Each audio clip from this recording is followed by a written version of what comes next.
Okay, so you've drawn around your block, you've got your darts drawn in, and you're going to create a combined dart into the neckline.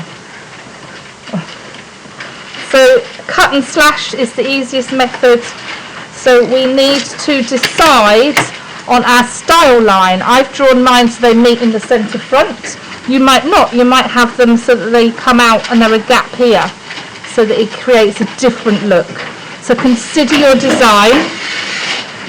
It's not always, when you do something, it's not always the finished one. You might tweak it and change it. So be mindful of that, that the first pattern you do isn't the finished one.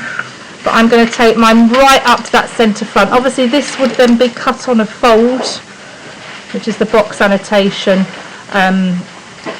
So I'm going to move the two darts, the waist darts and the bust dart, into this position. As I said before, if I wanted a boxy fit, I would just move the bust dart and I would just ignore the waist dart and square this off to create a loose boxy fit, but I want a fitted garment.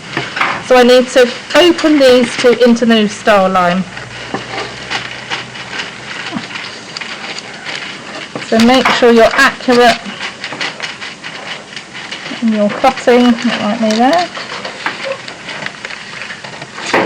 Alright, and then you can fold these darts or you can cut them out. It's up to you which works best for you. So obviously you're just going to pivot that one across and you've opened a single waist dart.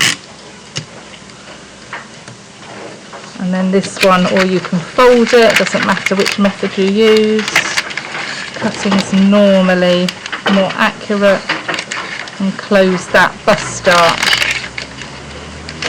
And you can see where the table's showing through. That is now my combined dart into the neck. And then we trace it off, add seam allowances, and we've got our combined dart into the neck. But you're just looking at that basic shape. So with this one, this would still be the straight grain, this centre front, and you can see that that neck has been swung off and swung out. That shoulder has gone out. You can use this for different things, different ways. If you're going to have it, so it's going to be sewn as a nice dart.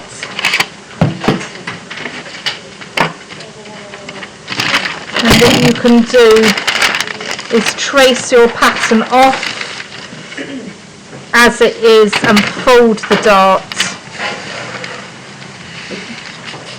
Just about to see that.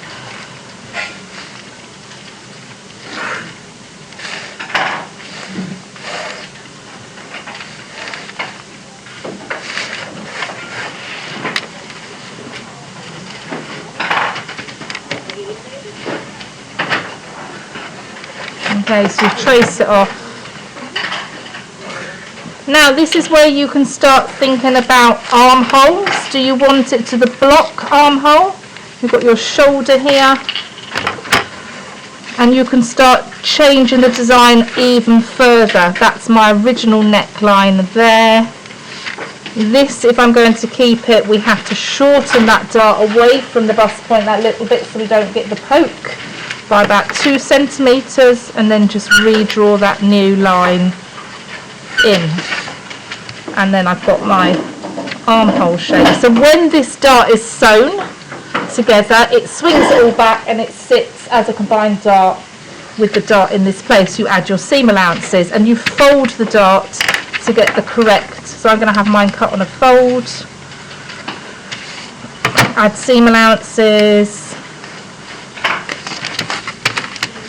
Okay, and do those all the way round to create the pattern piece. Use the corner of a table to fold the dart. You need to be mindful which way you fold the dart, because if you fold it and you've got one on each side, if you fold it this way in, you're going to have a lot of fabric overlapping at that centre front.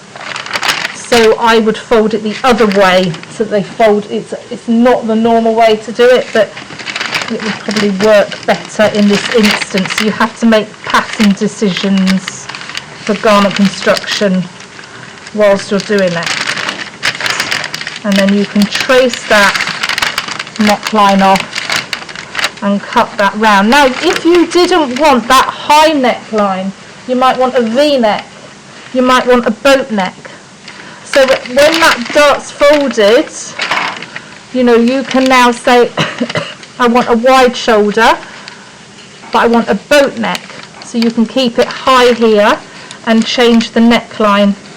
So that would be a boat neckline, and add your seam allowances.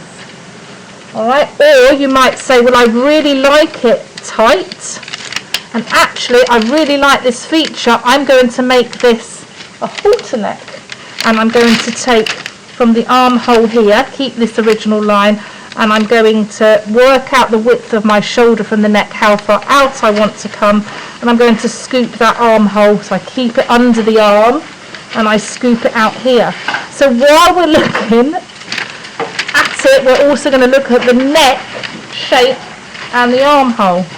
So we can look at a V-neck or a round neck, and all those things, it's just when you've got your dart folded, you know, a V-neck might come down, and I might put my shoulder in the middle, so I'm going to have it a narrow shoulder, but it's not sitting right on the edge, it's going to sit in the middle.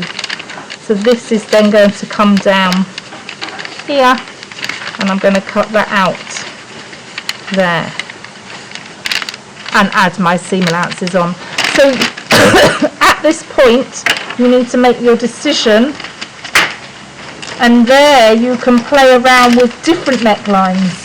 You don't have to, you know, once you say, well, I really like the idea of that dart, what I'm going to do is do a couple of patterns and test different necklines. Or you might have set and decided that you really like one particular neckline, so you're going to then go back and test different darts and work there, and that's how your designs is going to develop and build up. So here I'll just cut that net so you can see that it's going to have a narrower shoulder. I'll cut it net, and then you can add your seam allowances on after. And so it's quite narrow. You need to be measuring the body to see what you want it to look like, all of the proportions. And then it's going to have my combined dart into the neck, and it's going to be folded and sewn.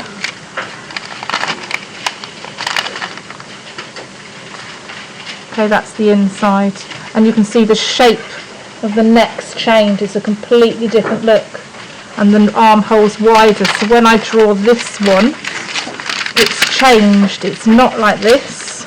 I've decided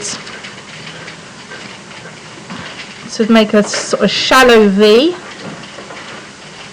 and then I've reduced the shoulder width so it comes out. Okay, and then I've still got that. Now this now isn't at the centre front because I've lowered the neckline. So you might say, oh, well, actually I still wanted it at the centre front, and then move that again. So design considerations all the time. But I'm quite happy with how mine's turned out. I've got this look, this giving me different lines. I could, how am I going to finish the neckline? If I finished it with a combined neck and armhole facings, which we're going to look at, I could add piping, contrast piping or frills into the armholes and the neckline, and I could add contrast stitching in a different colour. And I'm starting to think about my designer, what I like. And if you think about the geometric ones, I've got these angles here, but then I might want to make a panel, and I might have a curved panel, and then it's symmetry. My designers, I've looked at symmetry, but my hem's going to come down. And if these are blocked out and this has got piping in, you can see straight away this is a garment that can definitely be manufactured. Okay, but it's given a look, and I'm looking at lines and shapes. And then if I start adding colour, this can be one colour, this can be a different colour, adding top stitches, and you can create a look that's manufacturable and can easily be mass produced and sold in your shop.